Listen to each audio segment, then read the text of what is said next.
Good evening, I'm your host Caleb Cagle, and now you're watching The Caleb Show. So today we're talking about British trains, as the title should suggest, so let's just get into this.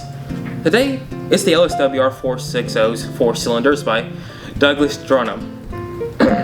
The first class of these locomotives was the F13, a class of 5 of 1905. Numbered from 330 to 334, these were the first of these types here. They were also kind of the worst, but we'll get to that soon.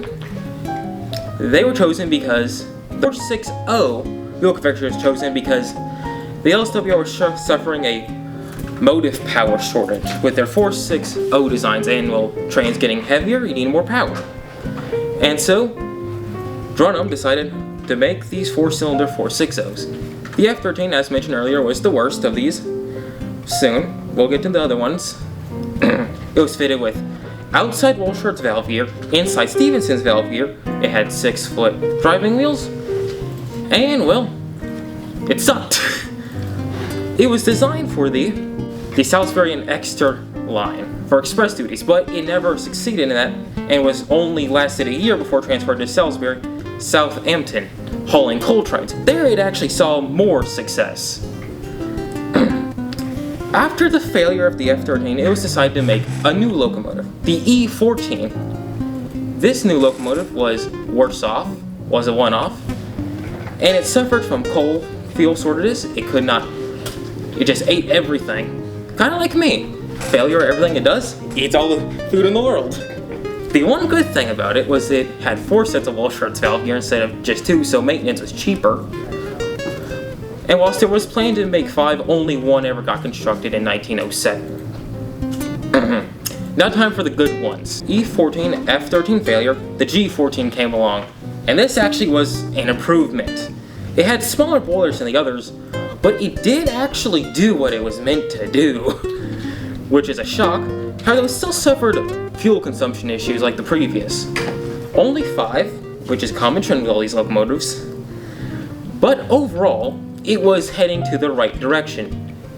Dronham was improving. But it wasn't enough, so they made the P14s in 1910, which were pretty much just the G14s with a different name. They worked alongside each other. The G14 seemed to have been slightly improved from them, as crews preferred them over the P14 and usually supplemented them. And they actually served the Salisbury and Exeter line like the F13 and E14 were meant to do. But this wasn't the end.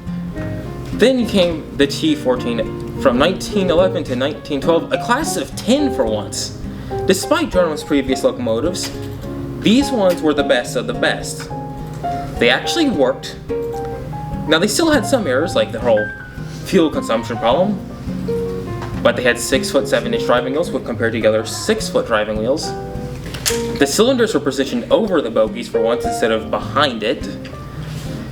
And well, they lasted for 8 years before being replaced by the N15s. What happened to all these locomotives? The F13 and E14 all got rebuilt into the H15. The G14 and P14 all got rebuilt to the N15. However, though, these were more or less paper rebuilds, as the original locomotives were scrapped and new ones were built in their place, just carrying the same numbers. However, though, P number 449 did last ever so slightly longer, because it was rebuilt a little bit for experimental purposes for what would later become the Lord Nelson class of the Southern Railway. But once that test was over, it was scrapped. The T14s, on the other hand, though, actually survived way longer. They kept their original design. Their boilers got replaced, their splashers got cut off, which made them look less like their paddle boats, as they were nicknamed after. The first got withdrawn in 1940, but this was due to being bombed in the Second World War. However, the last one ended up getting withdrawn in 1951, so it didn't have much of a life anyways. So what's the moral in all this? Well, there's none. I just like talking about trains.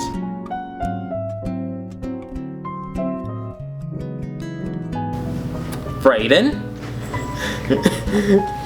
I'm leaving that in. I hope you know that. I am leaving that in for no reason.